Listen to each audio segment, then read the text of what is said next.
Hello and good evening. Welcome to Straight Talk with Arun Kumar, where everything is on the table, nothing is off limits. Anything and everything under the sun will be discussed. Topics ranging from politics, economy, people's pulse, public mood, NRI associations, non-profit organizations, you name it, we have it covered.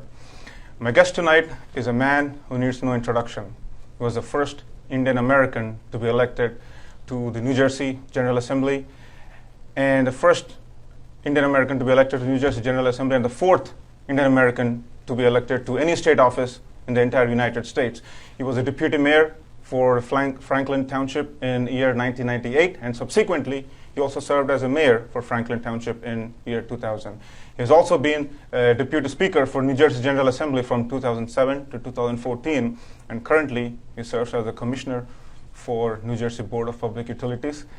Ladies and gentlemen, we have Mr. Upendra Chivukula as my guest tonight. Hello, sir. How are you? Thank you for coming to my show. Thank you. How you been?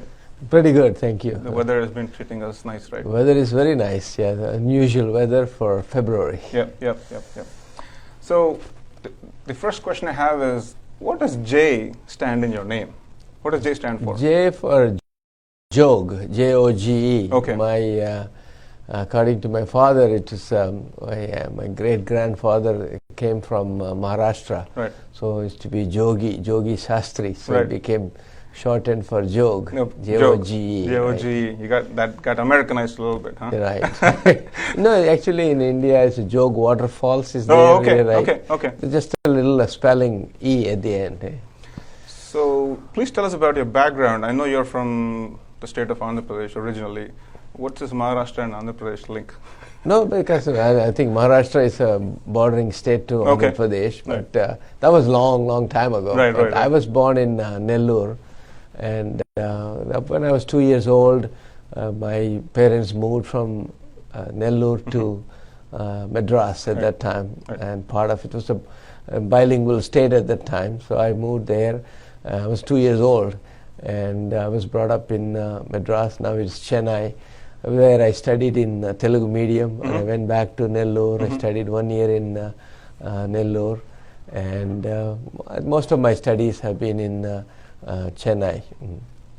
So, if your primary language of instruction was not English, and when you moved to an English country, which is the US, did you not face any communication issues initially? Actually, in India, I don't know whether I didn't have the English medium. The English medium, they started one standard after I started, and I studied all the subjects, Telugu, everything, social studies, science, everything in Telugu. And when we went to college, at that time we had 11th grade, and then we go to pre-university. When I went to pre-university, from all Telugu to all English. So I had mathematics, physics, and chemistry. So all English I had to study, and so I had quickly switch over from Telugu to English. You acclimatized to right. the language. And then you go to engineering college, and all in English in engineering. So I think slowly I got used to that, and especially when you're growing up in Madras, you do have a better command of the language, English language, and so I was able to practice English in Madras. And when I moved to Bombay, my English was much better before coming to United States. The reason why I ask is you worked as a speaker. Right. So obviously you have to do a lot of talking. So right. Yeah. I think what I believe is that if you can speak your mother tongue well, it's just a different language also comes automatically. I think the idea is to express your ideas and articulate your thoughts. I think that's what is important. Language is just putting together the grammar and the vocabulary. Right. So you said you've done your engineering. What's your specialization? Yeah, I did my bachelor's degree in electrical engineering from College of Engineering, Guindy, and then Madras, right?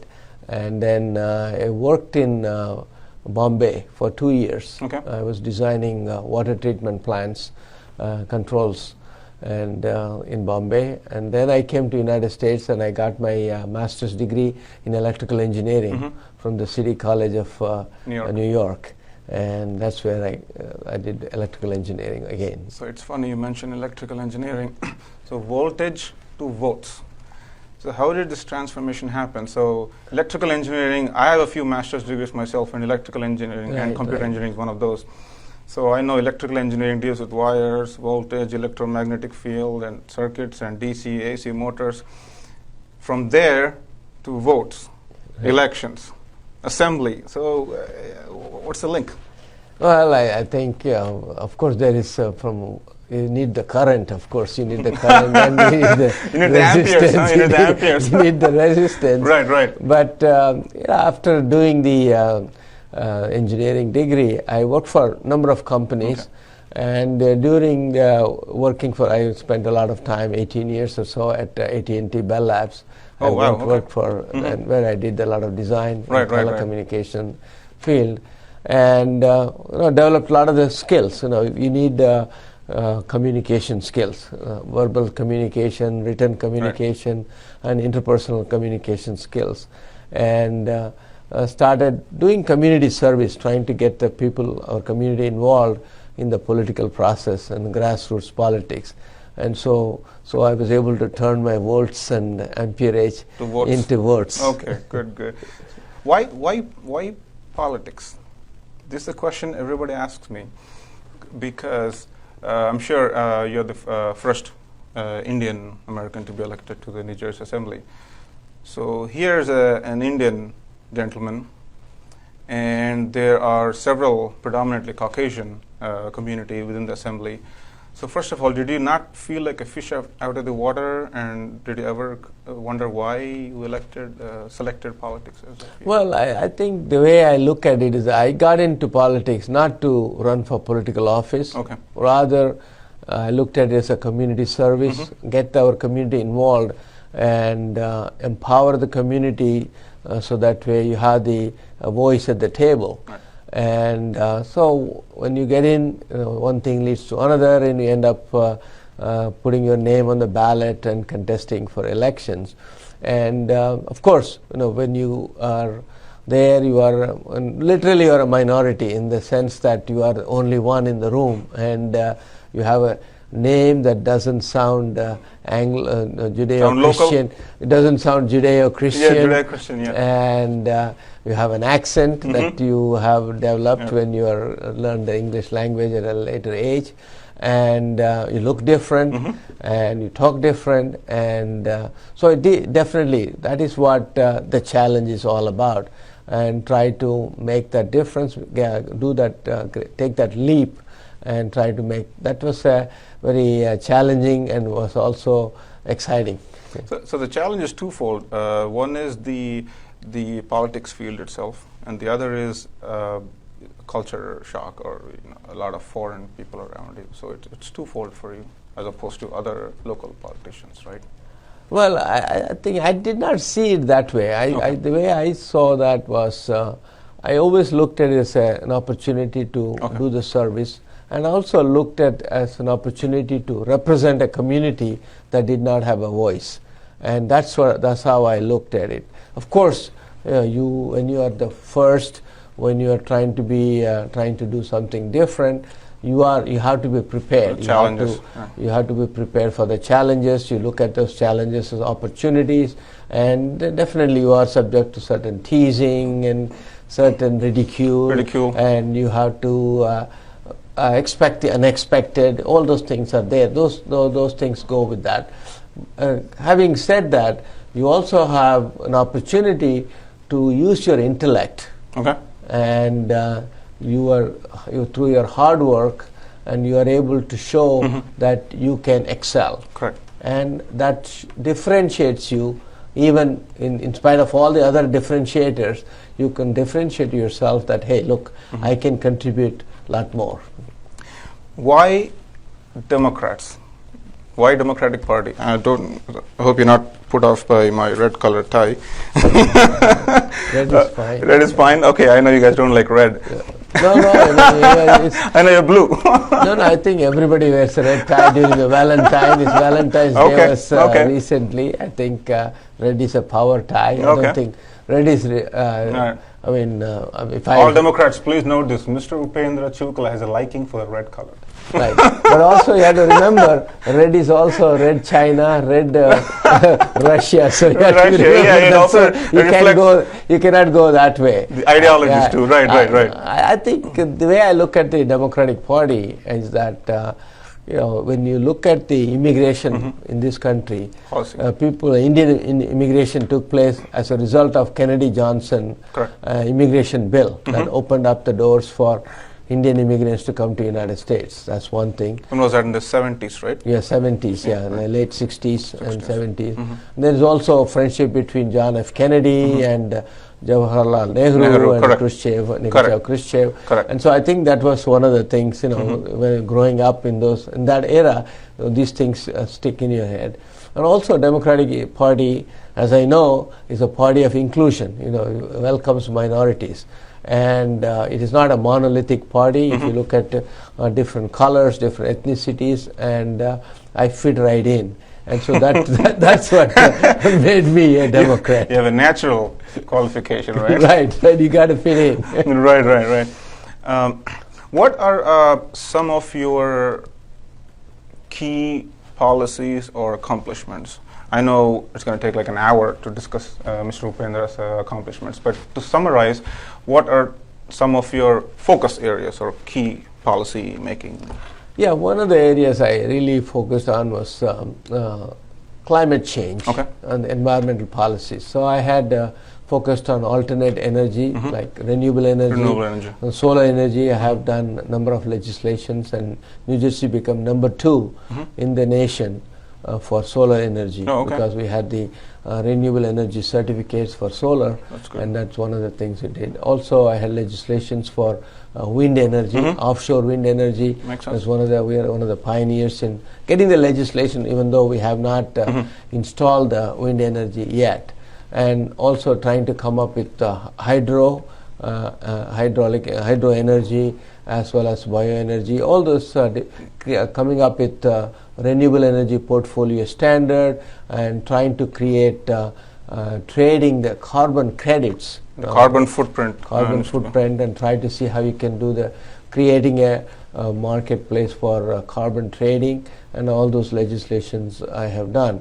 In addition to that, I have several consumer-related legislations helping out senior citizens, people who don't have the voice, like children with autism, and people who have socially challenged in terms of various whether it's drug-related issues, and I have done many legislations. So it's funny you mentioned about the renewable energy.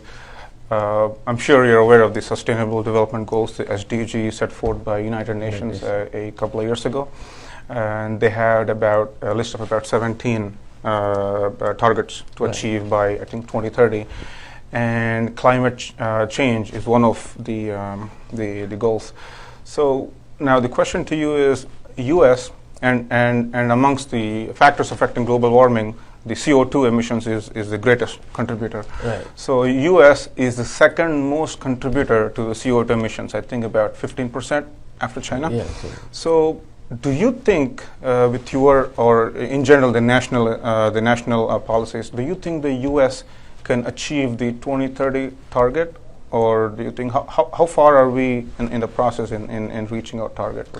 Well, I think the challenge U.S. has is that we do have a very strong Clean Air Act and Clean Water Act, and some of the requirements of the coal. The coal is one of the coal plants. Slowly, with all the scrubbers and all that, coal plants cleaner. Not so much clean coal, but a lot of the coal plants. Coal generation is actually diminishing, and they're being replaced by natural gas, which is cleaner than coal.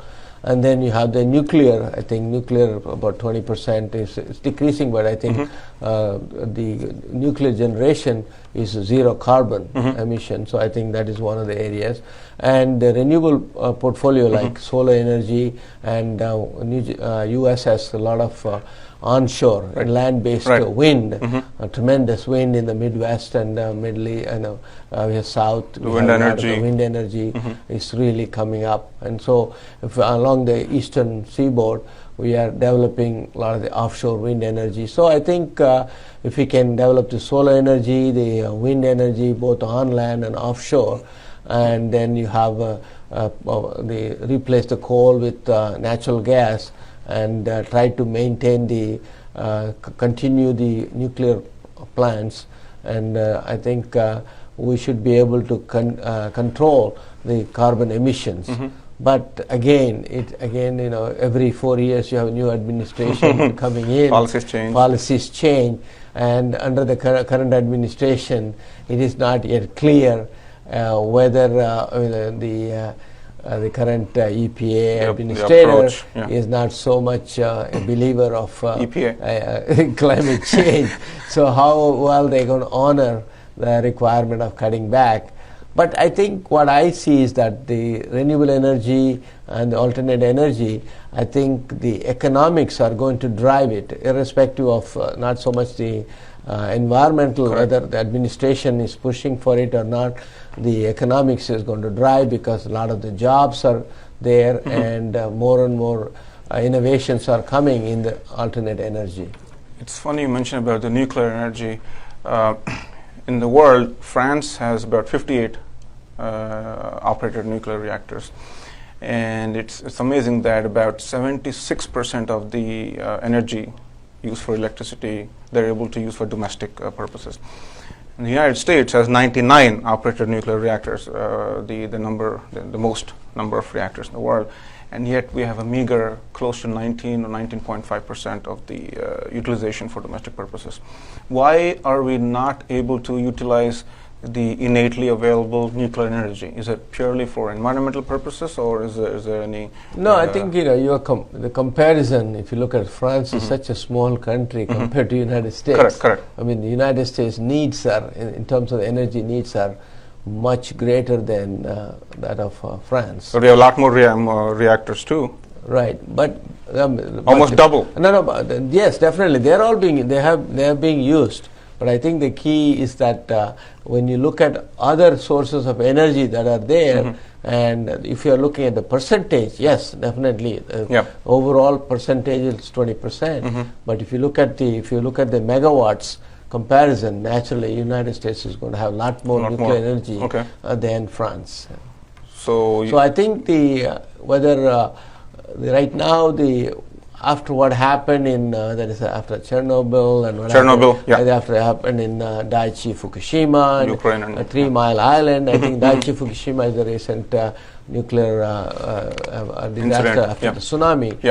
The challenges are that the NRC, Nuclear Regulatory Commission, has really does quite a great job in terms of maintaining nuclear plants in the U.S. are well operated, maintained, and but building a new nuclear plant is quite a long process, because it takes about 7 years for the permitting, and it costs about, if you want to build 1,000 megawatt, it costs about $12 billion, and which is a heavy capital intensive. So I think the new technologies are coming. These are modular nuclear reactors are coming, and we'll have to see what. But the fundamental problem is that still you have to deal with the nuclear waste. Right now we have on-site storage of the nuclear waste, and Yucca Mountain storage and all that. That is still in the works, and there's a lot of talk,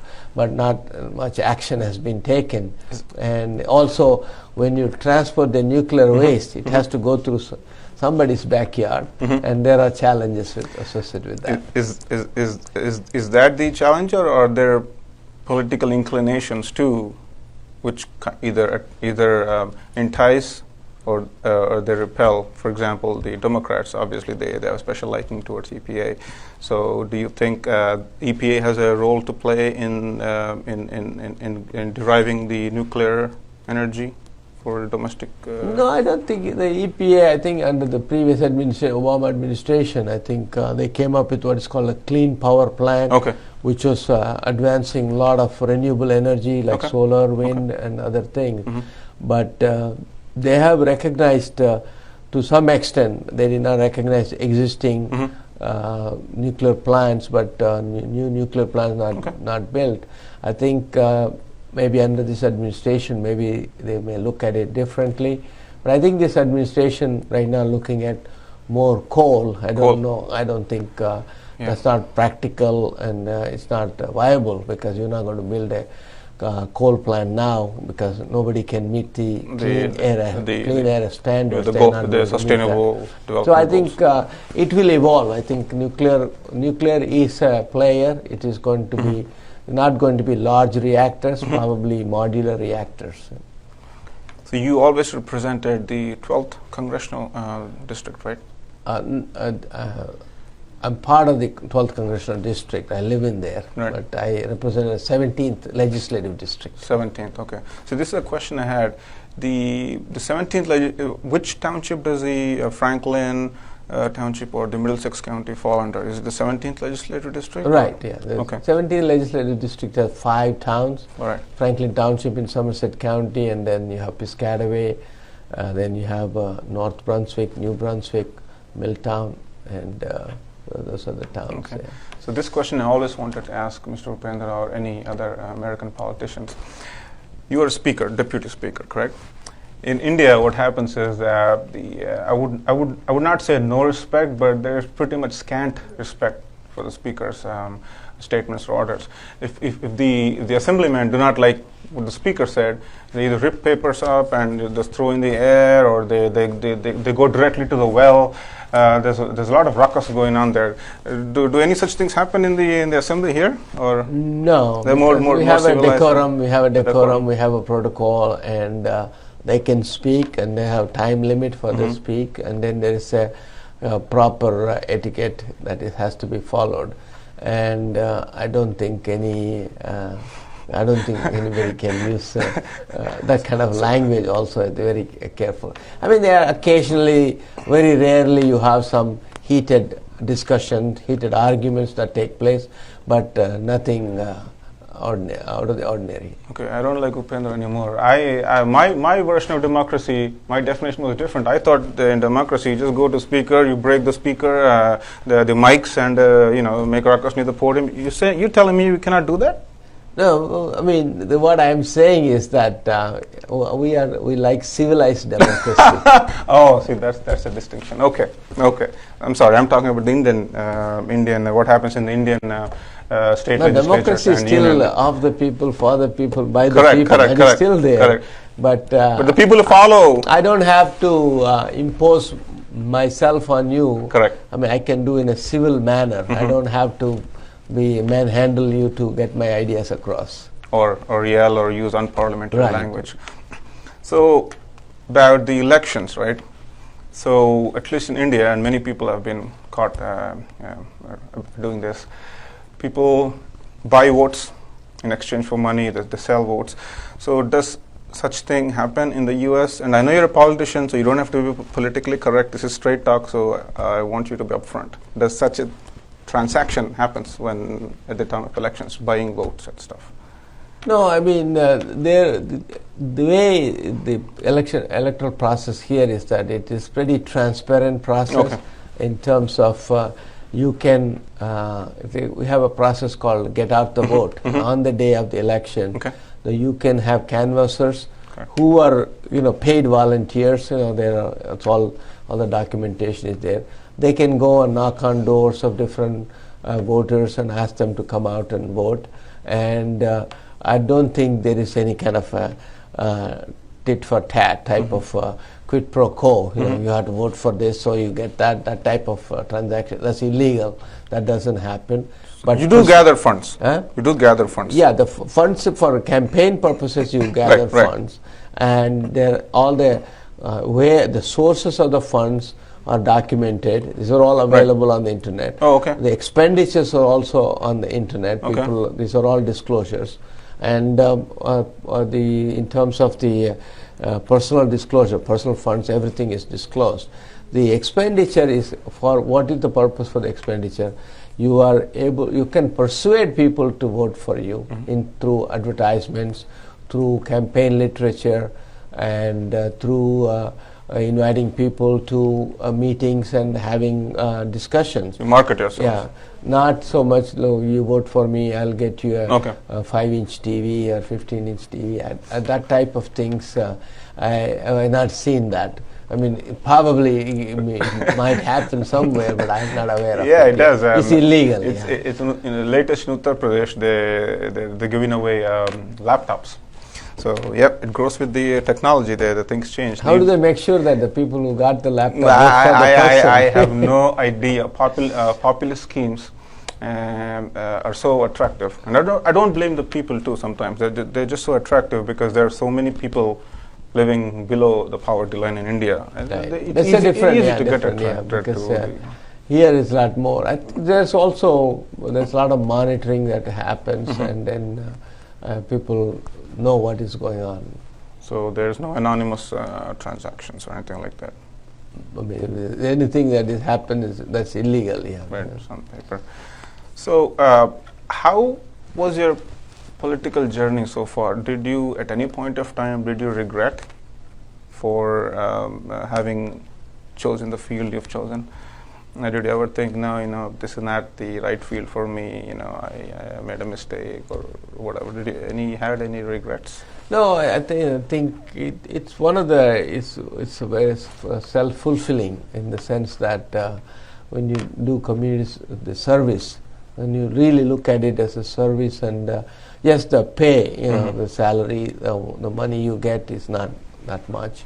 Definitely, you have to make adjustments for that. Not adjustments in the sense that the standard of living gets lower. Right. It depends on the spousal income and things like that. But in terms of the challenges are there. Every day is a different day. Every day, no day is the same. And you get to meet new people all the time, and you have opportunities to talk to people, do different things, and so it's been. I spent almost 13 years as an assemblyman, and so I think was all the time was quite exciting. So I don't think any single days. There were days when I was tired. Oh my God, I have to raise funds. I have to run for office, and some anxiety, anxious moments. But I don't think I ever regretted that. Oh, why am I doing that? Nobody forced me to do it. I was doing it because of my free will. That's interesting. What do you think about dynasty politics? At least in India. I'm sorry, I'm going to keep drawing parallel between the U.S. and the Indian system because most of our viewers are from India. So in India, what happens is if a popular leader, a charismatic leader, becomes either head of the state or the head of the nation, and if their sons or daughters or daughter-in-law, son-in-law, the family tree goes on, and if either of these people contest, the likelihood of a son is more, the people automatically vote for them. So do you think that dynasty politics works in here too? Well, I maybe your son or daughter, maybe if they stand for elections, will they win just because based on your image? Well, I think I'm not there yet, but I think in terms of in politics, it's name ID, name recognition, and most of the time it helps if you come from a big family, whether it's a Kennedy family or a Bush family or a Obama. Clinton family, Obama family. That definitely helps. And you have seen Hillary Clinton with a big name, with all the things, she did not win. So it does happen. Kennedys also, many Kennedys have lost the election. Yep. So while it helps but there are also, in a way, we have the father Bush was the president for 4 years, and then George W. Bush was the president for 8 years, and then I think it does, it can happen like that, but not like India, where it can not go a presumption. No, it goes on for several generations. Oh, right. People get tired. There's a fatigue factor here. They said last election we saw, no, not again, one more Bush, not again, one more Clinton. Right. I heard those things. I think so. There is a fatigue factor. I think India does not have that fatigue factor. Somehow they're immune to that. Well, yeah, I think you're referring to the anti-incumbency. There is, but yeah, I guess you're right. It's mostly a personality cult, and that goes on for generations and generations. So okay, so what has been your most exciting moment in your political career so far? Because I know you've been a mayor, deputy mayor, speaker, deputy speaker. Presidential elector too, right? You've been in that elector, yeah. Yeah. So, which part has been the most? Oh, it's so hard. It's a very. I'm sure you'll pick the highest rank, but No, I think it is a tough. Because there are every position has its own moments of excitement. Right. I think the first time when I became mayor, I got first election when I got elected as a councilman. That was exciting because that town, nobody was elected. Franklin Township as a councilman in 1997. Fifth ward, right? Yeah, 5th ward when I got elected. That was exciting. I said, oh my goodness, with a name like Chibukula, I got elected. Right. Where only the population at that time was 2% of Indian origin. I said, right. Wow, that was exciting. And then you do a lot of things, and people start recognizing, oh, this person has a lot of talent, and then you become mayor, and then people start talking about mayor. One time when I was talking to Joe Biden, who was senator at that time, I was telling him, Senator Biden, he said, no, this your job is important, you are mayor. And so he was saying that mayor's job is more important than Senator Biden's job, and it was flattering. Yeah, humbled, right? Yeah, when you meet some important people, when I met Dalai Lama, it was quite exciting. And that when I met President Bill Clinton, when we were in the White House, that was exciting moments. And when recently, a few years ago, when President Obama put his hands on my shoulder and said, "Oh, you are the only elected official of Indian origin in New Jersey." New Jersey. So those are the moments that you cherish. Yeah, you get a feeling of pride, right? Yes.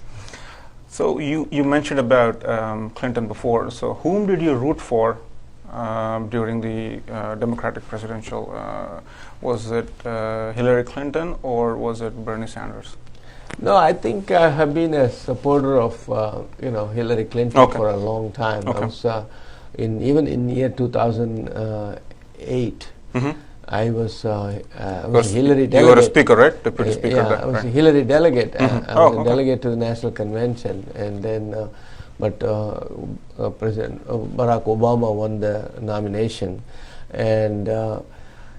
Because of this new position I had, the Board of Public Utilities Commissioner, I was not that actively engaged in the political process, and I just took a break from that. And so I was watching from the sidelines Bernie Sanders, Senator Sanders, and Secretary of State Hillary Clinton.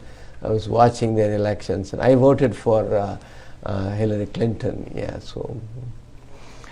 Okay, that reminds me. I must ask this question concerning my interest in political philosophy. With Bernie Sanders, he not only brought an element of competition to Hillary Clinton, but he also brought up an interesting concept, or he was a proponent of socialism. So my question to you is, do you think the United States is ready to embrace socialism as yet? Because he had a lot of young voters who were his biggest supporters. So do you think we are ready to embrace socialism yet? Well, if you really look at it, right, what is the welfare system? Welfare system. The high taxation or... No, a lot of the things, a lot of the government-run programs, right? Of course, what is socialism? Socialism is, a lot of these things are mandated. Right. they require companies and to do certain things. Yeah, spending towards your expenditure towards the right. I mean, Medicare or Social Security or right. And so I think a lot of the times when you're trying to put restriction on drug prices, you're trying to control the drug prices. All those things are all government mandates, and when you have universal health coverage. Right. What is that? That's not socialism. Right. So in a way, when you really look at it, it may not be 100% socialism. Right. There's a socialism tendencies are there. When you say we have to provide free education to our children, right? Like you go to county colleges, they say they have free education. Correct. What is that? Right. State providing free education. That's the socialist programs, right? Right. Also, but I think what Bernie Sanders was talking about is more about trying to say, look, education is a foundation for somebody to advance in life, and so education should be a right, and so we should provide free education so that way people have the opportunity to advance in their lives. I think so. He said we should mandate. See, now the mandate part makes it socialism. Socialist, yeah. Right. If you say we will give you tax credits and tax benefits to colleges, okay, we will encourage you to do those things because we are giving you tax incentives. Correct. You can call it capitalism. Right. If you say, hey, you have to provide free education, then it becomes socialism. Yeah. It's a fine line. Right. I was about to touch on that capitalism thing, because although you mentioned the socialist part of it, the ownership, the capital and the ownership of means of production is mostly by the private companies in the U.S. So that way we are a capitalist economy. Don't you think so? Right. I think one of the challenges is that we have capitalism, but it's a capitalism, the concentrated capitalism, because the wealth is accumulated in few hands. Okay. If you look at it, there are 50% of Americans own zero capital. Right. That's the number I have. So that means other 50% have the capital. Right. And the top 1% have the large percent of the capital. So I think if you really look at it, yes, capitalism. I had a book, I co-authored a book with my friend called The Third Way. Okay. Capitalism, socialism does not work. It's fair, but does not work. Capitalism works, but it's not fair. Okay. Because capitalism right now is concentrated. How do you go from concentrated capitalism to inclusive capitalism? So anyway, so the point we want to talk about is that in the capitalism is that we want to create more people to be owners of capital. And the focus on, when you talk about Democrats and talk about minimum wage, see, there are two types of income. Correct. One is the labor income, which is based on the number of hours you work, and you have the minimum wage, and that's one day-to-day operational income that you get.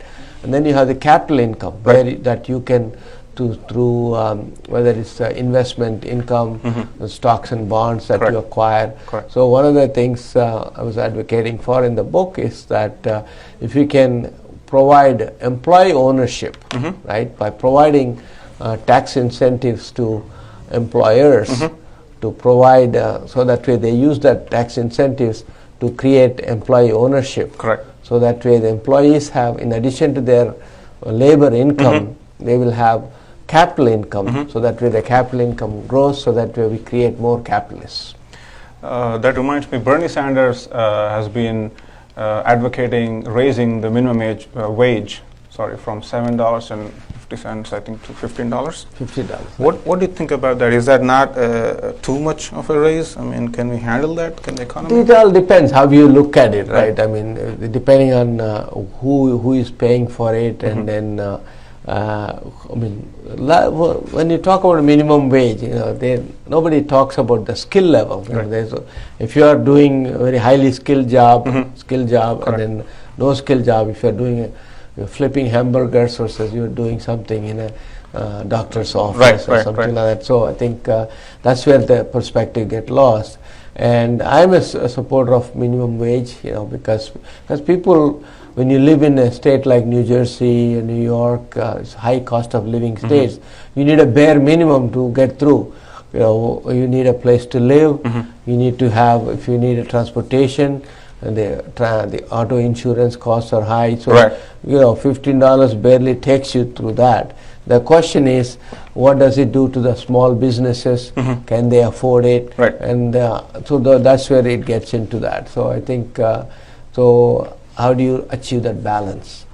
When you mention about the socialism, because the general perception is in the world is the U.S. is a capitalist economy, but the numbers, if you look at the world, the Economic Freedom Index by the Fraser Institute, I was reading about this article a couple of weeks ago. They put U.S. in 17th rank, so we're spending about 37 or close to 38% of our GDP towards the expenditure and stuff. So which is a rival number. Because the so-called we were speaking about this before the show, the numbers spent by the Scandinavian countries, Denmark, Norway, Sweden, is close to 50%. So we're not that far. We're not that. Exactly. When you talk about socialism, just to add to what you said. Just remember. We have a lot of social programs here. I mean, we don't want to call ourselves. When socialism is a bad word. It's a bad word, right? It's a shunned word. Nobody want to talk about it. We do have a lot of social programs. I mean, when you have a lot of different kinds of subsidization, those are socialist programs. Okay. So, what's your? Is there any unfulfilled dream you have politically? Can we see you running for the governor, or maybe go to White House or someday or something? No, I mean, no. There's nothing like unfulfilled dreams. I mean, these dreams they keep coming and going. But I think one has to be content with what one has, and I've been very proud and privileged to what I have. Naturally, if there is an opportunity lends itself, and I'm always ready to provide my service to that particular opportunity. And right now, as a commissioner, I've been serving for a little over 2 years, and I'm doing again I'm the first commissioner of Indian origin in over 100 years in this agency. So, like what, 4 commissioners in the board? 5 commissioners, and they have not appointed an engineer in 100 years, and they have not appointed an Indian American as a commissioner in over 100 years. So I think it is an opportunity for me to show what I can do.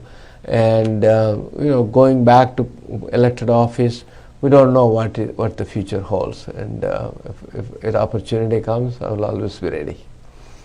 Commissioner reminds me, Mr. Chivukula has been elected by 35-1. Right? As a commissioner. That's incredible, overwhelming majority.